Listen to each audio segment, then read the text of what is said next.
गहलोत और सचिन पायलट की लड़ाई वफादार और गद्दार के बीच सिमट गई है। गहलोत गुट पायलट कैंप को गद्दार साबित कर रहा है। इन सब के चक्कर में कांग्रेस की सरकार संकट में आ गई है। कांग्रेस बेवजह के बयानों से बचने की चेतावनी दे चुकी है। यह भी कहा जा चुका है कि ऐसे लोगों के खिलाफ पार्टी कार्रवाई करेगी।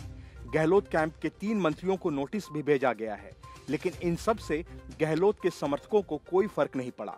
अशोक गहलोत के अध्यक्ष पद की रेस से बाहर होने के बाद दिल्ली से लेकर जयपुर तक सियासी सरगर्मी तेज है। अशोक गहलोत और सचिन पायलट की कांग्रेस अध्यक्ष सोनिया गांधी से अलग अलग मुलाकात हुई। दोनों नेताओं ने मुलाकात के बाद कहा कि मुख्यमंत्री पद पर फैसला पार्टी नेतृत्व करेगा। हालांकि गहलोत खेमे में शामिल विधायकों और मंत्रियों ने एक बार फिर से तीखे तेवर दिखाए। प्रसादी लाल मीणा के बाद मंत्री गोविंद राम मेघवाल ने सचिन पायलट गुट पर सीधा हमला किया। उन्होंने कहा कि गद्दार खेमे से नया मुख्यमंत्री बनाया जाता है तो फिर सामूहिक इस्तीफा होगा। उन्होंने कहा कि हम मध्यावधि चुनाव का सामना करना चाहेंगे। गोविंद राम मेघवाल ने कहा कि अगर मुख्यमंत्री पद को लेकर बदलाव होता है तो अशोक गहलोत के लिए पार्टी के सभी विधायक फिर से इस्तीफा दे देंगे। जिस तरह 92 विधायकों ने रद्द की गई सीएलपी बैठक के बाद अपना इस्तीफा राजस्थान विधानसभा अध्यक्ष को सौंपा था, अगर पायलट खेमे से मुख्यमंत्री चुना गया तो फिर वैसी ही स्थिति देखने को मिल सकती है। गोविंद मेघवाल से पहले प्रसादी लाल मीणा ने भी ऐसे ही तेवर दिखाए थे। उन्होंने कहा था कि अशोक गहलोत सरकार के खिलाफ पायलट खेमे के विद्रोह की वजह से पार्टी का कोई विधायक उन्हें मुख्यमंत्री के तौर पर स्वीकार नहीं करेगा। गोविंद मेघवाल ने प्रसादी लाल मीणा के बयान पर कहा कि वे एक वरिष्ठ नेता हैं और वह इसके प्रभावों का आकलन किए बिना कुछ नहीं कहेंगे। मेरी भी यही राय है। गोविंद मेघवाल ने कहा कि पायलट जैसे गद्दार को मुख्यमंत्री के रूप में स्वीकार नहीं किया जा सकता है। सिर्फ सोनिया गांधी, राहुल गांधी और अशोक गहलोत ही हमारे नेता हैं। वहीं गहलोत खेमे के मंत्रियों की ओर से दिए जा रहे बयानों को उनको मुख्यमंत्री के रूप में बनाए रखने के लिए केंद्रीय नेतृत्व पर दबाव की रणनीति के रूप में देखा जा रहा है। गोविंद मेघवाल ने भी कांग्रेस महासचिव और राजस्थान प्रभारी अजय माकन पर पायलट का पक्ष लेने का आरोप लगाया। उन्होंने कहा कि माकन ने चाकसू विधायक वेद प्रकाश सोलंकी के खिलाफ कार्रवाई नहीं की, जो एक कट्टर पायलट समर्थक थे। Bureau report, news of India. राजनीति में झूठे इंसान का झूठ अधिक दिनों तक छिपा नहीं रहता। देर सवेरे वो सामने आ ही जाता है, भले ही उसके समर्थक उसे झूठ मानने से इनकार करते रहें। अब जिसकी पूरी राजनीति ही झूठ पर खड़ी हो, उसकी तो वैसे भी आम जनता में बेकदरी होनी तय है। आखिरकार गुजरात में वही हुआ। भाजपा के गढ़ गुजरात को एक झटके में जीत लेने का सपना पाले अरविंद केजरीवाल दिल्ली छोड़ गुजरात में दौरे पर दौरे और वादे पर वादे कर रहे हैं। साथ ही वो अपने पुराने दांव भी आजमा रहे हैं। इसी कड़ी में उन्होंने एक ऑटो वाले विक्रम दंतनी को पैसे देकर राजी किया और उसके यहाँ खाना खाने का ढोंग रचाया। यही नहीं, मीडिया में हेडलाइन बनाने के लिए केजरीवाल ऑटो में ही उसके घर पहुंचे। उस दौरान केजरीवाल की सुरक्षा को लेकर भी खूब बवाल मचा और केजरीवाल ने पुलिस वालों को खूब खरी खोटी भी सुनाई। केजरीवाल के साथ ऑटो वाले के घर 2 अन्य आम आदमी पार्टी नेता भी पहुंचे थे, जहां उन्होंने खाना खाया। लेकिन वो ऑटो वाला धूर भाजपाई निकला है और प्रधानमंत्री मोदी की रैली में शामिल होने पहुंचा है। उसका कहना है आम आदमी पार्टी ने उसे पैसे देकर यह सब स्वांग रचाया था। मतलब यह कि ऑटो वाले ने केजरीवाल की टोपी उन्हीं के सर पहना दी, पैसा भी ले लिया और उनका भेद भी खोल दिया। क्योंकि केजरीवाल अक्सर आम जनता से कहते रहते हैं कि कोई दूसरी पार्टी वाला पैसा दे तो ले लो, लेकिन वोट आम आदमी पार्टी को ही देना। दरअसल प्रधानमंत्री नरेंद्र मोदी गुजरात दौरे पर हैं। उनके दौरे के दूसरे दिन प्रधानमंत्री मोदी ने अहमदाबाद में एक रैली को संबोधित किया था। इस रैली में हजारों की भीड़ जुटी थी। इन हजारों लोगों में वह ऑटो वाला भी मौजूद था, जिसने अपने घर पर बुलाकर आम आदमी पार्टी के राष्ट्रीय संयोजक और दिल्ली के मुख्यमंत्री अरविंद केजरीवाल को खाना खिलाया था। ऑटो चलाने वाले विक्रम दंतनी ने कहा कि वह बचपन से प्रधानमंत्री मोदी जी का आशिक है। उसने ऑटो यूनियन के कहने पर अरविंद केजरीवाल को अपने घर पर खाने के लिए आमंत्रित किया था। विक्रम दंतनी ने कहा कि यूनियन वालों ने मुझे ऐसा करने को कहा था। मैं भाजपा से जुड़ा हुआ हूं। ऑटो यूनियन ने मुझे अरविंद केजरीवाल का आमंत्रण देने को कहा था, इसलिए मैंने उन्हें अपने घर पर खाने के लिए बुलाया। विक्रम ने आगे कहा कि मैंने तो उन्हें आम नागरिक की तरह बुलाया था। खाने पर मुझे नहीं पता था कि वो उस पर इतनी राजनीति करेंगे। खाना खाने के बाद से आपका कोई मेंबर नहीं दिखा। हम मोदी साहब के आशिक हैं और हमेशा उन्हें ही वोट जाता है। गौरतलब है कि अरविंद केजरीवाल ने अपने गुजरात दौरे के दौरान ऑटो चालकों के साथ संवाद किया था। इस दौरान एक ऑटो चालक ने उन्हें अपने घर पर रात्रि भोजन के लिए आमंत्रित किया था, जिसे केजरीवाल ने स्वीकार कर लिया था। ऑटो चालक के घर डिनर के लिए केजरीवाल ने रात 8 बजे का समय तय किया था। इस दौरान गुजरात पुलिस ने अरविंद केजरीवाल को सुरक्षा का हवाला देते हुए ऑटो में बैठकर जाने से रोका। तभी केजरीवाल और गुजरात पुलिस में नोकझोंक भी हो गई। बहरहाल राजनीति में कब क्या हो जाए कोई कुछ नहीं कह सकता। एक वोटर कभी किसी का फैन हो सकता है तो दूसरे पल किसी और का, लेकिन यहाँ जिस तरह केजरीवाल का तमाशा बना है ये उनको हमेशा याद रहेगा। Bureau report, news of India. Sonia Gandhi ने शशि थरूर से कहा कि गांधी परिवार किसी को समर्थन नहीं देगा, वह इस चुनाव में पूरी तरह से न्यूट्रल रहेगा। लेकिन पहले अशोक गहलोत और फिर अचानक मल्लिकार्जुन खड़गे को पर्दे के पीछे से गांधी परिवार ने अपना नुमाइंदा बनाया। उसे साफ है कि कांग्रेस के अध्यक्ष पद का चुनाव गांधी परिवार बनाम शशि थरूर बनाया गया है। यही वजह है कि शशि थरूर ने नामांकन करने के बाद सीधे गांधी परिवार को निशाने पर लिया और मल्लिकार्जुन खड़गे को उनका उम्मीदवार बता दिया। शशि थरूर ने कहा कि उनके पास पार्टी को मजबूत करने का नजरिया है जो बदलाव लाएगा। मल्लिकार्जुन खड़गे से मुकाबले के सवाल पर थरूर ने बेबाकी से कहा कि वह कांग्रेस के भीष्म पितामह हैं। अगर लोग यथास्थिति ही चाहते हैं तो खड़गे को वोट दें। उन्होंने इशारे में कहा कि खड़गे को गांधी परिवार का समर्थन है। थरूर ने कहा कि यह एक दोस्ताना मुकाबला है, हम कोई दुश्मन या प्रतिद्वंदी नहीं है। मैं उनका अनादर नहीं करता, लेकिन अपने विचार व्यक्त करूंगा। थरूर ने खड़गे को निरंतरता बनाए रखने वाला उम्मीदवार करार दिया। मतलब यह कि कांग्रेस में जैसा चल रहा है खड़गे के चुनाव जीतने के बाद वैसा ही चलता रहेगा, यानी परिवर्तन या सुधार की गुंजाइश शून्य है। थरूर ने कहा कि उन्हें यथास्थिति बनाए रखने को लेकर पार्टी की सोच पर कोई आश्चर्य नहीं है। उन्होंने कहा कि यदि आप यथास्थिति बनाए रखना चाहते हैं तो खड़गे जी को वोट दें। अगर आप 21वीं सदी के नजरिए से बदलाव और विकास चाहते हैं तो मैं उम्मीद करता हूं मैं वह बदलाव ला पाऊंगा। थरूर ने हिंदी भाषा के विस्तार पर भी बात की। थरूर और खड़गे दोनों दक्षिण भारत से नाता रखते हैं, जबकि पार्टी के अधिकतर प्रतिनिधि जो चुनाव में मतदान करेंगे वह हिंदी भाषी राज्यों से हैं। उन्होंने कहा कि मेरे पास कांग्रेस के लिए एक दृष्टिकोण है और मैं इसे 9000 से अधिक प्रतिनिधियों के साथ साझा करूंगा और उनका समर्थन मांगूंगा। मेरा नामांकन पत्र मुझे मिले व्यापक समर्थन को दर्शाता है। मेरे नामांकन पर 1 दर्जन राज्यों के पार्टी कार्यकर्ताओं ने हस्ताक्षर किए हैं।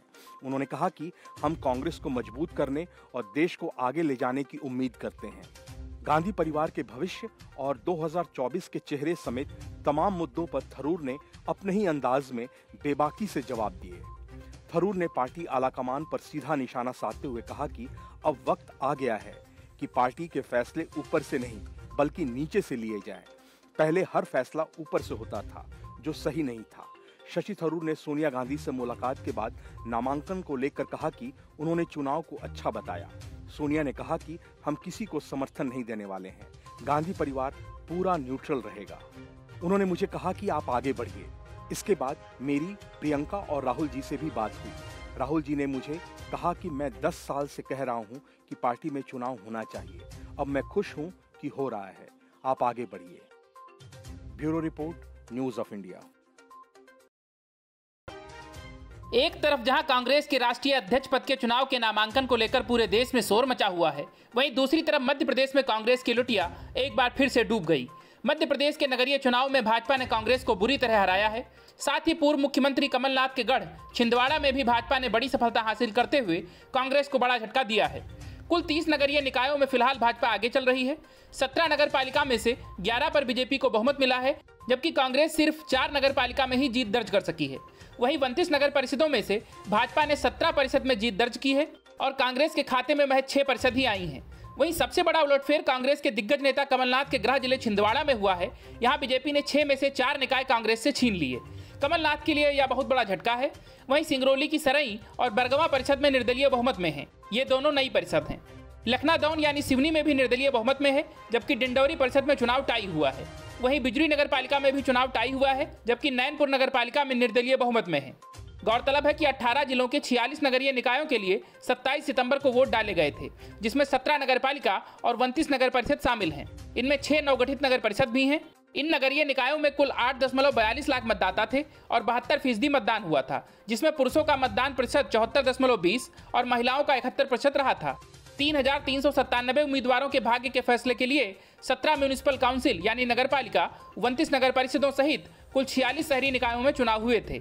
ये वो नगरीय निकाय हैं जहां इसी साल जुलाई में चुनाव नहीं हो पाए थे, क्योंकि तब इनका कार्यकाल पूरा नहीं हुआ था। वहीं आज आए परिणामों में से 25 पार्षद निर्विरोध भी निर्वाचित हुए हैं। मतगणना के दौरान किसी भी तरह की गड़बड़ी ना हो पाए, इसके लिए सुरक्षा को लेकर पुख्ता इंतजाम किए गए। सभी निकायों में कुल 814 वार्ड हैं। मतगणना सुबह 9 बजे से जारी है। राज्य निर्वाचन आयोग सचिव राकेश सिंह ने बताया कि 46 नगरीय निकायों में 3,397 प्रत्याशी चुनाव मैदान में थे।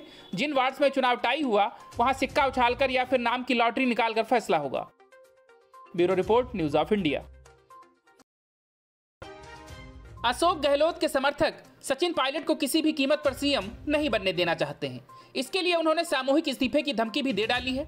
इतना ही नहीं, गहलोत समर्थक मंत्रियों का कहना है कि पायलट से बेहतर तो मध्यावधि चुनाव है। सोनिया गांधी की तरफ से दी जा रही चेतावनी के बावजूद राजस्थान कांग्रेस का झगड़ा बढ़ता ही जा रहा है। हालात अब मारपीट तक जा पहुंचे हैं। गहलोत को देखते ही कांग्रेस मुख्यालय पर पायलट समर्थकों ने जमकर नारेबाजी की तो राजस्थान में दोनों नेताओं के समर्थकों के बीच मारपीट हो गई। मामला इतना बढ़ा कि पुलिस को बीच में आना पड़ा। दिल्ली के अकबर रोड स्थित पार्टी मुख्यालय के बाहर पायलट समर्थकों ने नारेबाजी करते हुए मांग कर डाली कि सचिन पायलट को या तो पार्टी अध्यक्ष बनाया जाए या राजस्थान का मुख्यमंत्री बनाया जाए। वहीं उदयपुर में एक समारोह स्थल के बाहर सोशल मीडिया पर एक दूसरे के खिलाफ पोस्ट को लेकर शिक्षक नेता के पुत्र और कांग्रेस साइबर टीम के प्रभारी के बीच गाली गलौज हुई और मारपीट हो गई। इसके बाद मामला हाथीपोल थाने तक पहुंच गया। दरअसल उदयपुर संभाग के साइबर प्रभारी विनोद जैन गहलोत के समर्थक हैं, तो कांग्रेस नेता के पुत्र भरत रामानुज सचिन पायलट के समर्थक हैं। दोनों के बीच सोशल मीडिया पर बहस होती रही है। लोक कला मंडल में लोक समारोह महोत्सव के समापन से पहले दोनों के बीच फोन पर विवाद हो गया। रामानुज अपने समर्थकों के साथ वहां पहुंचा और दोनों के बीच बहसा बहसी के बाद मारपीट की नौबत आ गई। वहीं कांग्रेस अध्यक्ष पद के चुनाव में नामांकन के आखिरी दिन मल्लिकार्जुन खड़गे और थरूर ने नामांकन दाखिल किया। इस मौके पर देश भर से कांग्रेस के प्रमुख नेता दिल्ली पहुंचे। राजस्थान के मुख्यमंत्री अशोक गहलोत और सचिन पायलट भी आए। कांग्रेस मुख्यालय में पायलट समर्थकों को जैसे ही गहलोत नजर आए वे नारेबाजी करने लगे। समर्थकों ने कहा कि राहुल गांधी युवा है और सचिन पायलट भी युवा हैं। भारत का भविष्य युवाओं के हाथ में है। जब तक युवाओं को शीर्ष पद नहीं दिया जाएगा तब तक कांग्रेस को सत्ता नहीं मिलेगी। पायलट समर्थकों का तर्क था कि उन्हें जमीनी समस्याओं और पार्टी समस्याओं के बारे में पता है। राजस्थान में राजनीतिक उठापटक के बाद सचिन पायलट ने सोनिया गांधी से मुलाकात की थी। 10 जनपद से बाहर निकलकर उन्होंने कहा कि राजस्थान उनकी पहली प्राथमिकता है। सोनिया गांधी से मुलाकात के बाद गहलोत ने पार्टी अध्यक्ष की रेस से खुद को अलग कर लिया। Bureau report, news of India. सियासी तौर पर देश के सबसे बड़े राज्य उत्तर प्रदेश में बाबा के बुलडोजर का खौफ जारी है। मुख्यमंत्री योगी आदित्यनाथ के दूसरे कार्यकाल में भी बुलडोजर पहले की तरह ही माफियाओं से लेकर अपराधियों तक पर लगातार कार्रवाई कर रहा है। अगर कहीं कोई बिल्डिंग अवैध है तो उसका जमींदोज होना तय है, चाहे वो कितने भी बड़े 30 मार्का की क्यों न हो। कुछ ऐसा ही नजारा मुलायम सिंह यादव के संसदीय क्षेत्र मैनपुरी में भी देखने को मिला, जहां बाबा के बुलडोजर ने समाजवादी पार्टी के कार्यालय को ही जमींदोज कर दिया। प्रशासन ने कुछ दिन पहले ही इस पुराने कार्यालय को खाली कराया था। प्रशासन का कहना है कि प्रदेश सरकार अब इस जगह पर कॉम्प्लेक्स बनवाएगी। समाजवादी पार्टी के पुराने कार्यालय को प्रशासन ने खाली करवाकर उसमें ताले भी डाल दिए थे। इसके बाद सपा की ओर से मामले में हाईकोर्ट में याचिका दाखिल की गई, लेकिन अब सपा के इस कार्यालय पर बुलडोजर चला दिया गया है। उच्च न्यायालय में दाखिल की गई याचिका में भी अभी तक कोई राहत नहीं मिल पाई है। दरअसल मैनपुरी नगर के देवी रोड पर नगर पालिका के नजदीक समाजवादी पार्टी का पुराना नगर कार्यालय था। सपा का पुराना कार्यालय जिस जगह बना हुआ था वो जगह जिला पंचायत ने 2004 में आवंटित की थी। 9 सितंबर को पुराने सपा कार्यालय पर नोटिस चस्पा कराया गया था। नोटिस में लिखा था कि सपा नगर कार्यालय के लिए जिला पंचायत की जमीन पर बने 2 कक्षों का आवंटन किया गया था।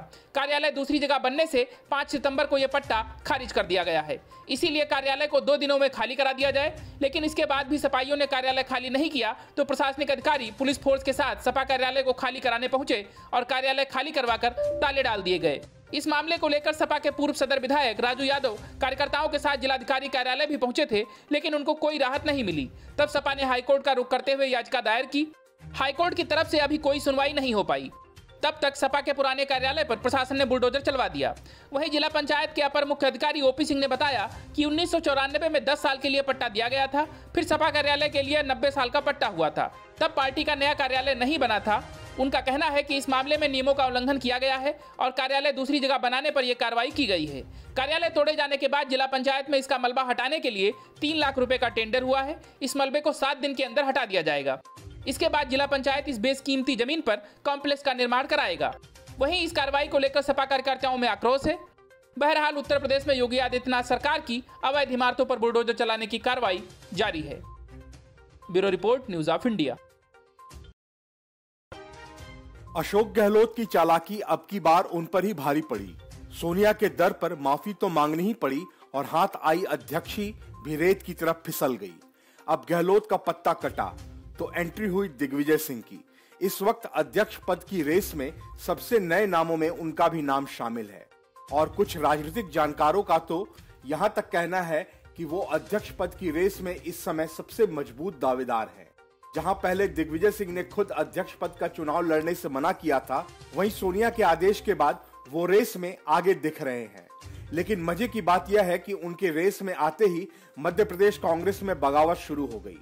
उनके अपने ही राज्य मध्य प्रदेश में उनके नाम पर पार्टी एक राय नहीं ले रही।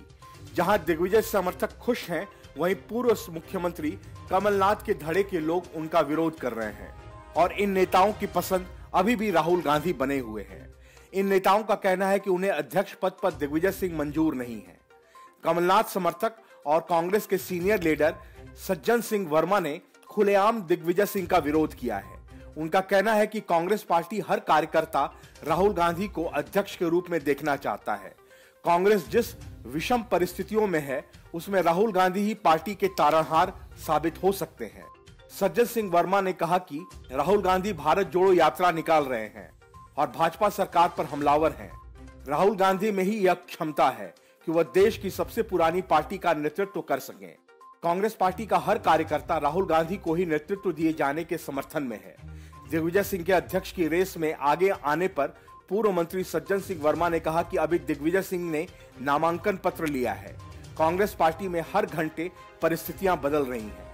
नामांकन दाखिल करने की आखिरी तिथि 30 सितंबर है।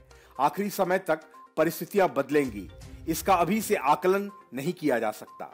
दिग्विजय सिंह की नेतृत्व क्षमता का आकलन सिर्फ कांग्रेस पार्टी का हाईकमान ही कर सकता है, लेकिन पार्टी का हर कार्यकर्ता राहुल गांधी के साथ है। मतलब यह कि आखिरी समय पर दिग्विजय सिंह का पत्ता काट राहुल को ही कमान दी जाए, ये कांग्रेस नेताओं की मांग है। इसलिए अब कांग्रेस अध्यक्ष पद का चुनाव किसी ऐसी कठिन पहेली से कम नहीं लग रहा जो सुलझने का नाम ही नहीं ले रहा। इससे पहले दिग्विजय सिंह के नामांकन के लिए कांग्रेस पार्टी ने नेता प्रतिपक्ष गोविंद सिंह समेत 10 विधायकों को दिल्ली जाने का निर्देश दिया है। ये प्रस्तावक रहेंगे। 2 नाम स्टैंड बाय में रखे गए हैं। वहीं गोविंद सिंह ने कहा कि दिग्विजय सिंह कल नामांकन पत्र दाखिल करेंगे। पार्टी में अध्यक्ष कौन होगा यह अभी तय नहीं है। दिग्विजय सिंह के संपर्क पूरे देश भर में है। उनके राजनीतिक अनुभव का लाभ उनके अध्यक्ष बनने पर मिल सकता है। बहरहाल कांग्रेस अध्यक्ष को लेकर उलझी गुत्थी सुलझाने के लिए भले ही कांग्रेस के नेता जोर लगा रहे हों और दिग्विजय सिंह का नाम अध्यक्ष की रेस में आगे आया हो, लेकिन दिग्विजय सिंह के नेतृत्व को लेकर मध्य प्रदेश में ही नेताओं के बीच मतभेद उभर कर सामने आ गए हैं। अपने गृह प्रदेश में ही दिग्विजय सिंह के नाम को लेकर कांग्रेस नेताओं के बीच उभरे मतभेद से साफ है कि दिग्विजय सिंह के अध्यक्ष बनने की राह अभी आसान नहीं है। यदि दिग्विजय सिंह के हाथ में कमान होती है तो कांग्रेस के अंदर फिर कोई बड़ा बदलाव, बिखराव नहीं होगा। इसकी गुंजाइश भी कम नजर आ रही है। Bureau report, news of India. Congress के राष्ट्रीय अध्यक्ष पद के चुनाव के लिए नामांकन का दिन आ गया, लेकिन उसकी समस्याएं जस की तस खड़ी हुई हैं। अध्यक्ष पद की रेस में कितने उम्मीदवार होंगे न तो ये अभी साफ है, और अध्यक्ष पद के चुनाव की प्रक्रिया को लेकर क्या सभी कांग्रेस नेता राजी हैं, इस पर भी अभी तक कुछ नहीं कहा जा सकता। क्योंकि जैसे संकेत मिल रहे हैं, उससे लगता है कि कांग्रेस का एक बड़ा धड़ा अभी भी खासा नाराज है और इन चुनावों को, उसके तरीकों को लेकर खुश नहीं है। बात इतनी आगे बढ़ चुकी है कि नामांकन की आखिरी तारीख 30 सितंबर से एक रात पहले कांग्रेस के असंतुष्ट नेताओं के G23 ग्रुप ने आनंद शर्मा के घर मीटिंग की। मजे की बात यह है कि यहां मीटिंग करने के बाद ये नेता अशोक गहलोत से मिलने जोधपुर हाउस भी पहुंचे। तो क्या अशोक गहलोत भी G23 में आ सकते हैं? हालांकि उनके साथ जो कुछ पिछले दिनों हुआ, उससे वो आहत तो महसूस कर ही रहे होंगे। भले ही बगावत की शुरुआत उन्होंने ही की थी। राजनीतिक जानकार मानते हैं कि नामांकन से ठीक पहले इस तरह की मीटिंग होना जरूर किसी तरह की खिचड़ी पकने के संकेत हैं और कांग्रेस शीर्ष नेतृत्व के लिए अच्छे संकेत नहीं है, क्योंकि देर रात कांग्रेस अध्यक्ष पद के लिए नामांकन के आखिरी दिन से एन पहले इन नेताओं की मुलाकात ने तमाम सियासी अटकलों को जन्म दिया है। अनुमान लगाया जा सकता है कि G23 से भी कोई नेता कांग्रेस अध्यक्ष पद के लिए नामांकन कर सकता है। गौरतलब है कि दिन में G23 के ही एक नेता मुकुल वासनिक का नाम भी इस पद के लिए उछल चुका है। वहीं वरिष्ठ कांग्रेसी नेता आनंद शर्मा के घर जिन नेताओं की मीटिंग हुई, उनमें मनीष तिवारी, पृथ्वीराज चौहान, BS हुड्डा जैसे दिग्गजों के नाम शामिल हैं। मीटिंग के बाद यह सभी नेता जोधपुर हाउस पहुंचे, जहां राजस्थान के मुख्यमंत्री अशोक गहलोत ठहरे हुए हैं। आनंद शर्मा के घर से बाहर निकलते हुए मनीष तिवारी ने कहा कि अभी किसी ने भी नामांकन नहीं किया है। जब एक बार नामांकन हो जाएगा तो चिंतन होगा।